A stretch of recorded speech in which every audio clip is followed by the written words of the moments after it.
It was around 6 a.m. as a thick layer of mist covered the Elbe plain that morning of October 1st, 1756. Frederick the Great's army marched onwards between the hills. Neither the king nor his generals could make out what awaited them behind the fog and marshes. All they knew was that the enemy was close. Unbeknownst to them, Austrian Field Marshal Maximilian Ulysses Browne had deployed his numerically superior army much earlier, fully expecting to meet the Prussians here. He had enough time to deploy his entire army, proven by the rustling of leaves on the hill next to Frederick's army. Little did the Prussians know that General Franz Moritz von Lacy and 2,000 hidden irregular troops were more than ready for the battle to commence. Tensions between Prussia and other European great powers remained high after the minor kingdoms' stunning victories of the First and the Second Silesian War, a decade of international developments detailed in my video dedicated to the so-called diplomatic revolution followed. By 1756, Frederick learned of an anti-Prussian alliance against him. He tried his best to navigate the muddled geopolitical waters. Then, on a whim, he decided to sign a treaty with Britain, the arch-enemy of his main ally in continental Europe, France. Perhaps ironically, this treaty, meant to guarantee its safety, led to the rapid deterioration of Prussia's situation. In response, France moved into Austria's embrace, and Russia was already preparing a war against the kingdom. In the months following the treaty signing, France and Austria concluded the defensive First Alliance of Versailles. Austrian Minister Kaunitz, the chief architect of rapprochement with the arch-enemy France, also established an alliance with Sweden by promising them to return Pomerania upon Prussia's defeat. Three great powers, all vying to destroy the kingdom, rightly unnerved Frederick. At first he tried to use diplomacy to determine their exact plans, but none of the courts even pretended to assure him that they would not attack him. So finally, Frederick decided to use his trusted recipe, which granted him success in the first two Silesian wars. He decided to strike first. He set his eyes on Saxony. And why Saxony? Well, once again, the policy was based on Frederick's mistaken assumptions. He thought Saxony joined the anti-Prussian alliance, which they had not. However, whether it was justified, his invasion provided him with a strategic advantage. None of his primary adversaries had mobilized close to his borders. By conquering Saxony, he prevented Austria, France, and Russia from establishing a springboard only 80 kilometers away from his capital. After conquering the electorate, he wanted to cross into Bohemia and capture Prague before winter fell. Thanks to Saxony's abundance of resources and decent economic infrastructure, Frederick would be able to subsidize a significant portion of the upcoming war through Saxony. It would turn out to be true. During the entire 7 Years' War, Saxony funded up to 1/3 of Prussia's expenses. In August 1756, Frederick deployed his army on the Saxon border. On that misty morning, he marched into the unsuspecting electorate. Immediately, things did not go the way Frederick anticipated. Whereas he expected a quick and swift victory, the Saxons evaded the invading Prussian army. They took up their defensive position in the fortress of Pirna, described as one of the most tactically strong positions in Central Europe. The Saxons' resistance was significant enough to delay Frederick's timetable. On September 9, he finally captured Dresden, but was already behind on schedule. The international response to, and the surprise by his illegitimate invasion, was not mild. To show how unexpected the invasion was, Maria Theresa was at her country retreat at Holich when news of the advancing Prussian army reached her. She immediately returned to Vienna and coordinated a surprisingly swift response. 11 days later, Field Marshal Maximilian Ulysses von Browne, commanding the main Austrian army, reached Budin in northern Bohemia. His objective was to relieve the Saxons at Pirna. However, meanwhile, Frederick was already advancing into Bohemia with his main army, leaving a Prussian garrison behind his lines to keep Pirna under siege. Near the village of Lobositz, in the valley of the river Elbe, Browne and Frederick's main armies ran into each other. At 6 a.m. in the early morning of October 1st, 1756, Frederick's army marched into the Elbe plain. Browne had chosen this location to halt the Prussian advance. He fielded 34,000 troops, 26,500 infantry in 15 regiments, 4 Croat battalions, 7,500 cavalry in 12 regiments and 94 guns. He deployed his Austrian army from the north to the south of Lobositz. The central part of his infantry was situated behind the Mühlbach, with infantry and cavalry deployed relatively scattered between the Elbe and the stream. In the village of Sulowitz lay several hidden infantry units and artillery pieces. Finally, in front of Lobositz stood Austrian artillery. These artillery units had received a massive overhaul during the interbellum, and this battle was the first time Prussia faced them. They would definitely notice. The river protected Browne's left flank, the Lobusch protected his right. He had the strategic high ground, for sure. Frederick initially believed he was only facing a minor Austrian rearguard, covering their crossing of the Elbe. Frederick commanded around 28,500 soldiers, 17,500 infantry in 25 battalions, 10,500 horses in 59 squadrons, 97 artillery guns, and a small force of 300 hussars. Frederick and Brunswick and about 10 artillery guns seized the Homolka, an excellent observation point to direct the battle. It is uncertain at which stage Frederick realized he faced the main army. Many sources indicate he was unaware of his foe's superior numbers until after the battle commenced.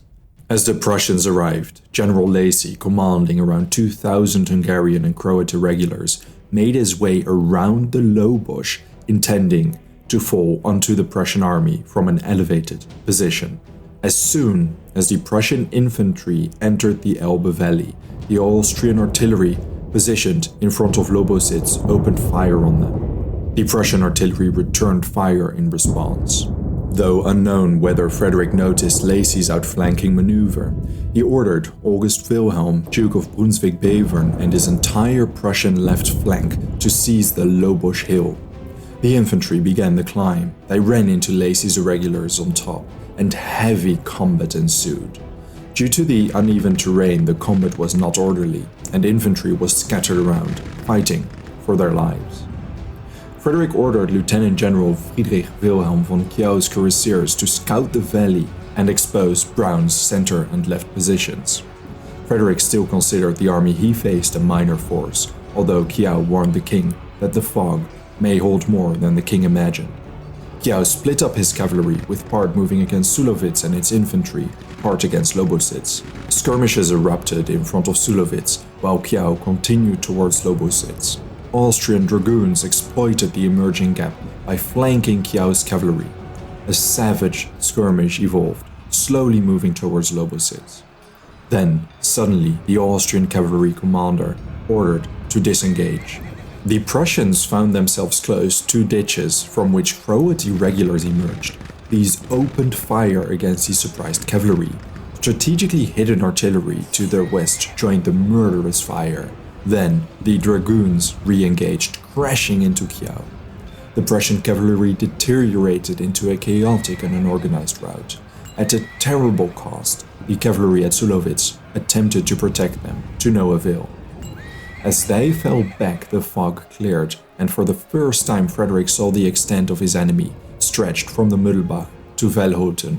He ordered the remainder of the cavalry to link up, but to hold off on their second charge. Combined, they numbered approximately 10,000. Despite their orders to wait, the continuous shelling by the Austrian artillery caused its commanders to become impatient and unnerved. This culminated in an uncoordinated charge by the Prussian cavalry. They charged towards Lobositz, uncertain where the enemy was positioned and how many there were. But again, soldiers behind the Mühlbach, hidden artillery in Sulowitz, and the regulars around the ditches picked them off as they clashed with the Austrian dragoons. Still, the impact and their advance unnerved Browne. He ordered the cavalry behind the Mühlbach to charge the flank of the Prussians, which they did. They caught them hard. Within minutes, most regiments lost over 100 men, including dozens of officers. When the Austrian infantry around Lobositz opened fire, the horsemen fortunate enough to survive until now realized their efforts would bear no results and they fell back to the infantry line. During all this, the fight on the Lobosch against Lacy was still ongoing. Despite outnumbering the Austrians, Bevern required multiple reinforcements. Due to the lack of ammunition, soldiers on the hill resorted to looting fallen comrades to continue firing.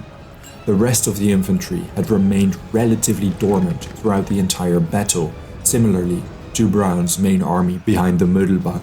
But in the background, Browne had been frantically preparing his infantry to move onto Sulowitz. Then, with a large part of his army already drawn up, the Prussian artillery on the top of the Homolka unleashed hell on them. The village was reduced to a burning pile of rubble, and the army was pushed back over the bridges. Regardless of fending off the main army's attack, trouble brewed behind the Prussian front lines. The howitzers on the Homolka were running low on ammunition, and the battle on the hill was costly but stagnant. Around this moment, Frederick handed over command to Field Marshal James Keith and ordered him to consider retreat as he left the battlefield. Frankly, Prussia's prospects were not that good. The scene was slightly reminiscent of the Battle of Mollwitz 15 years before, when Frederick abandoned the battlefield after the Austrians routed his cavalry.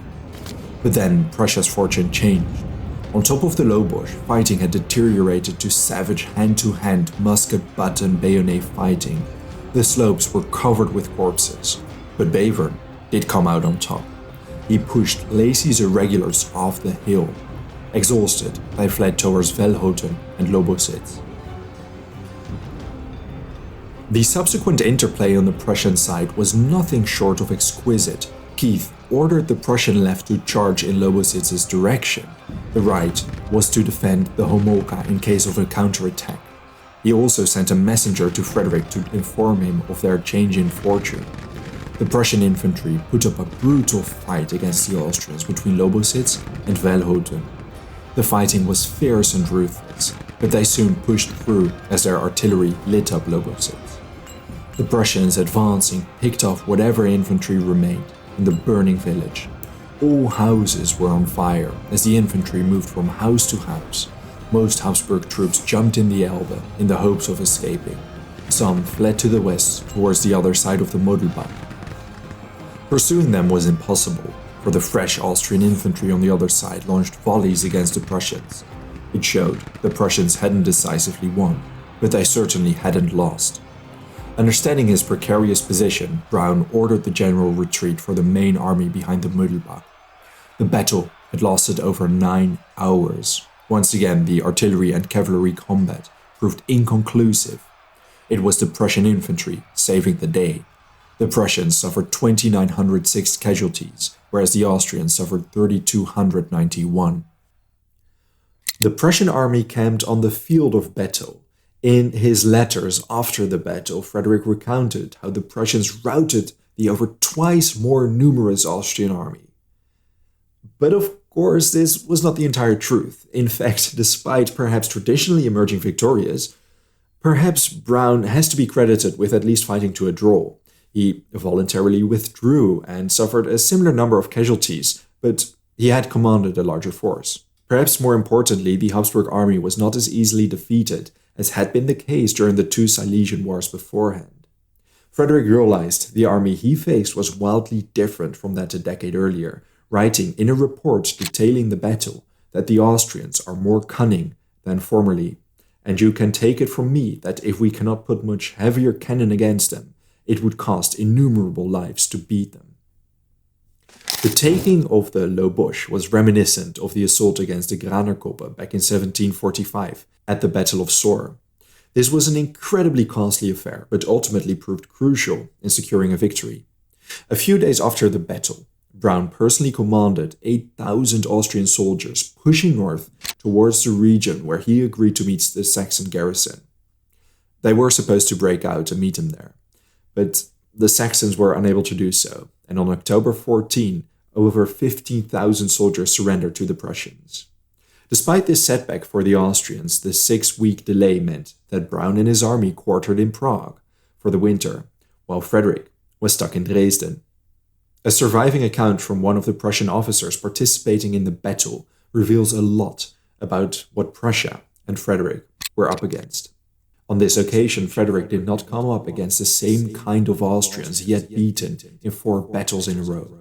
He was not dealing with people like Nijperg or the blustering Prince Charles of Lorraine.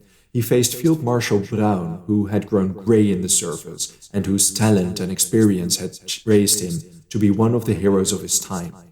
He faced artillery which Prince Liechtenstein had brought to perfection at his own expense. He faced an army which during 10 years of peace had attained a greater mastery of the arts of war and had striven to adopt the methods of its former victors and shape itself according to their discipline. As for the Saxons, Frederick conscripted all of them into the Prussian army. 10 entire new regiments were formed. But perhaps unexpectedly, the desertion among these troops was incredibly high. Within a few months, 2 regiments were already disbanded because of their rebellious nature, not to mention individual desertions. For now, it was winter, but both sides knew the new year would be filled with combat and warfare. Thank you very much for watching this video. If there's a topic, battle, or event you would like to know more about, let me know your thoughts in a comment. I would also really like to thank all my patrons and channel members for their generous support. If you enjoy House of History and you want to support my work, consider joining me on Patreon. For just $1 a month, you already gain early access to my videos and your name will be featured at the end of every video. Don't forget to subscribe. See you next time.